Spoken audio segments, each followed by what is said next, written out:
coming at you live every Thursday at 1 p.m. Eastern with a great panel of industry experts from aviation to counter UAS, kind of the whole spectrum regarding drones for good, and also what do we do about the drones that are breaking the rules and being used nefariously. And this episode is powered by C-UAS Hub. We did a special green room interview, actually, with Brandon Youngblood, telling the history and his experience of his career and also what he's seen regarding drones and counter UAS throughout, all the way from when he was a child to the Air Force to working at the FAA for almost 6 years in the regarding UAS, counter UAS. And so you won't want to miss that. Go to CUASHub.com to check that out. It'll be posted by tomorrow. And also the sponsor is Drone Security Services. And of course, the founder himself, Brandon Youngblood, is one of our personalities here at This Week in Drones. So go check them out as well. So with that, Brandon, I was going to pass it to you, but actually before I do, I guess we'll do, introductions as well. Michelle, I want you to be able to also highlight where, you're just kind of where you're coming from in this conversation regarding federal operation coordination between federal agencies regarding CUAS operations, right? Counter drone operations between like kind of the classic four, federal agencies, what that looks like. Brandon's going to deep dive us down that path here. But Michelle, do you want to do like a brief introduction as well before we let Brandon go take us down the rabbit hole for a minute? Absolutely. Hello, everybody. Thanks for joining us again this week. My name is Michelle Duquette. I am the founder of 3 Mad Air.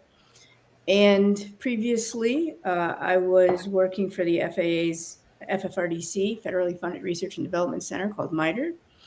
The FAA owns the FFRDC for their organization that MITRE manages, and I ran the drone and advanced air mobility portfolio. Having been working at the enterprise level, at the federal level for so many years now, I have a good perspective on how those communications happen, the challenges that they have. And then I also co-chaired one of the counter UAS ARC working groups. So I have a little bit of perspective from the folks who are, boots on the ground, getting things done kind of thing. And then recently, in the last several months, I have jumped headfirst into public safety, and that is another thread of counter UAS, understanding authorities. Those are very difficult conversations, and the operational need that is out there. So I'm looking forward to listening to Brandon walk us through this, and I'll provide color commentary as I can. Awesome. And guys, we are live, so please submit questions, type them in. If you're one of the callers calling in live, then I'll be looking for you here on backstage. But we'd love to make this a two-way dialogue as you have questions, comments, concerns, thoughts as we go through this. But with that, Brandon, feel free to give a brief introduction as well, and then take us into the topic. Yeah. Hello, everyone. Brandon Youngblood. I'm co-founder and CEO of Drone Security Services, former FAA manager of the UA Security and Counter UAS office within the air traffic organization. So for Michelle, we've worked together for a number of years, and as always, you call it colored commentary. I call it brilliant insight. And so if you, anytime you put in your 2 cents on this, please do. So I'm going to kind of talk about just the federal coordination process for counter UAS inside the national airspace system or within the United States in general. And so everything that I say is going to seem rather straightforward and simple. However, there's so many complexities because it's essentially trying to, work on basically a large domino set with all the dominoes set up on a boat that's moving and, trying to pick certain dominoes out and change the color of other dominoes. There's so many different facets to this. And if you screw up, you can knock down the entire system or the entire domino board. And there's so many things that need to be considered when we're walking through a lot of this. And so before I kind of dive into the history of what happened, I forgot what I was going to point out, but anyways, so what really stemmed domestic counter UAS or UAS security was not the stuff that was going on in Syria and Iraq, because this is well before Ukraine kicked off. It was really Gatwick in England, which really pushed forward, what do we do if this happens inside of the United States? Because, and for those of you who don't know what happened at Gatwick, there was a drone, presumably a DJI of some flavor, that shut down Gatwick Airport for about a time period of about 32 hours. And the ripple effect that had throughout the entire system, and all of Europe, was absolutely massive. Multi-million dollars worth of economic damage and travel and a lot of these other things. And so what that happened, immediately Congress said, okay, we have a problem. So in 2016, they passed 50 USC 2661, which is the Department of Energy Counter UAS Authority, and then 10 USC 130I, which is the DoD's Counter UAS Authority, and to protect their assets that they have.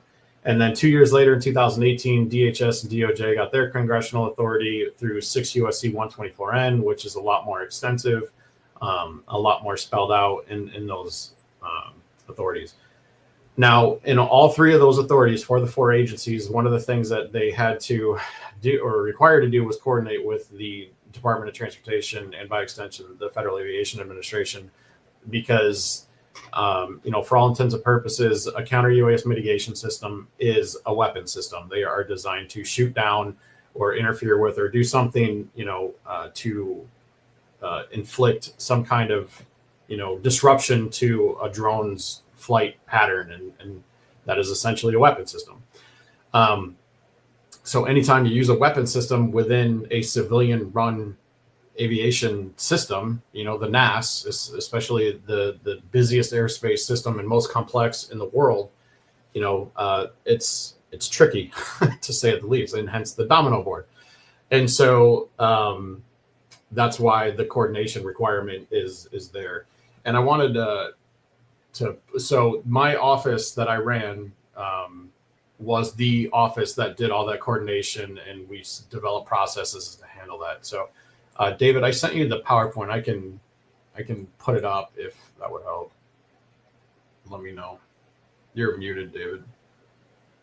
I was just gonna say, go for it if you want to share the screen, or otherwise I'll grab that. And also just thought insightful comment from Mitchell Roberts, where he said you need about 8 hours to explain the sheer amount of paperwork and coordination required. So at least someone understands out there how crazy it can be. Yeah, it's pretty wild. Exactly. And then it looks like it's uploading. Oh yeah, no worries. And then Andrew Bowman, mentioned, just kind of spinning off of one of your last comments there, Brandon, that it happened in California while drone strike. And so that's kind of a separate issue from the counter UAS authorities. That's a compliance issue rather than a security threat issue. And those are two different avenues. And so you have, and I see it just loaded, but just 1 second on that. Yeah. And so the nuance there is that it's not like a cartel smuggling drugs over the border. It's not, people trying to drop contraband inside of a prison yard or disrupt aviation operations at O'Hare or Atlanta or, LaGuardia or anything like that, or, what happened at Langley. That issue is just someone who was being stupid, I'm just going to say it, and flying a drone in an area where they knew low-level aircraft operations were happening, and you shouldn't be doing that. That's the careless and clueless category, right? The authority piece, this is really about the criminal category and trying to prevent, terrorist attacks or state-sponsored attacks on our military installations and nuclear power plants. And that's kind of what I'm focusing on for this. Sure. So with that said, if you could bring up that slide, David, that'd be great. There you go. Yep. I hate to use PowerPoint, but there's really no better way to illustrate this. So that top provision there is right out of 6 USC 124N. However, it's basically written the same in the other two laws. And it says that the Secretary and the Attorney General, in this case, the Secretary of Homeland Security, will coordinate with the administrator to assess, long story short, the NAS impact. What is the impact on the national airspace, and can that impact be mitigated in such a way to maintain the safety of operations? And that was my office's job. So we really broke this down into what one of the managers who used to work for me, he called it a three-legged stool. And so most of the counter UAS mitigation systems that are out there that are pretty, common are on the spectrum space, which somebody mentioned spectrum a minute ago. So there's a spectrum deconfliction piece, and this is largely leveraging existing processes inside of the FCC and the TIA, the National Telecommunications and Information Administration. I think it's administration. And so there's a spectrum deconfliction process, and the FAA is on that chair of that, or the board of that process. And so they are part of that. And so there's a national security spectrum assessment team inside of the air traffic organization that I work very, very closely with, who would assess what that spectrum impact is, if any. And they would issue what's called spectrum temporary authorizations, or spectrum stays. And a lot of times they would say, hey, you're good to operate in this area at these times, blah, blah, blah. However, these list of frequencies, we would say they're notched, which means you can't use those frequencies because they affect certain systems. What would happen is, because we were on the operational side, is sometimes there was a negotiation that would happen between my office and the spectrum office saying, hey, this particular operation that's occurring at this location really needs the spectrum band. So we get it, there's a risk. So we've modified the stays in certain areas, saying for full concurrence, you need to work with my office, and my boss would be the one that signed off on all of these. But we'll take the risk, the safety risk of possible interference on that frequency, and we will implement some operational mitigation strategies. Maybe that's advanced notification to the potential of the air traffic control facility or whatever it is, to try and expand the spectrum usage of interference that was allowable, depending on the circumstances of the location, which was incredibly important. And one of the things I know Michelle's going to smile and laugh when I say this, but the saying in the FAA is, if you've been to one airport, you've been to one airport. They're all different. And so there is no standard, like, if you can use this piece of equipment here in Georgia, it does not mean you can go use it in California. It just doesn't work like that. So the spectrum deconfliction was incredibly important. Next thing we would do is an airspace analysis. Again, the complexity of the airspace, Southern California, the Northeast corridor, all of those areas are unbelievably complex. And so there are certain things that we could not say were safe that we maybe would be able to in the middle of Wyoming. In Wyoming, there's certain places where there's nothing there. Have at it, go for it, based on the spectrum analysis or some other operation that you're doing. Maybe it's a low collateral effects interceptor, LCEI, which is basically a drone interceptor.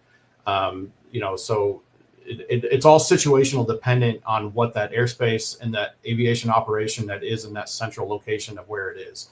That's one of the reasons, again, why I've kind of been hesitant about a lot of these provisions that are suggested, which is called the approved equipment list, or AEL, which is essentially a list of counter UAS systems that people can go and pick and choose from, saying, well, this one's safe. That I can promise you that'll almost never happen nationally. There may be certain circumstances which you can say, if you're not in controlled airspace, then all these pieces of equipment are fine. But most of the things that you protect are inside of more urban and developed areas where there is controlled airspace. So the other piece of the airspace analysis is some type of flight restriction. Typically, that's a 14 CFR 99.7 special security instruction, which is a national security flight restriction. I don't want to say TFR because it's not technically a TFR. It's different. And so we put that into place so that it does two things. One, it provides fair warning to operators saying, don't be here, which is required by law. And two, it tells people, stay away from here. You shouldn't be here because there's some type of safety or security thing that's happening that we don't want you flying near for whatever reason. And Brandon, sorry to interrupt you, but curious, was there anything like that put into place during the California fires that were mentioned earlier? So that was a TFR.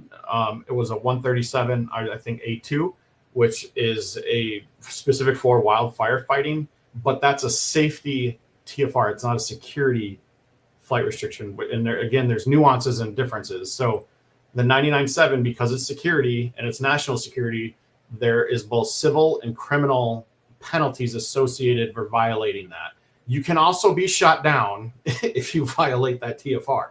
That's kind of the point.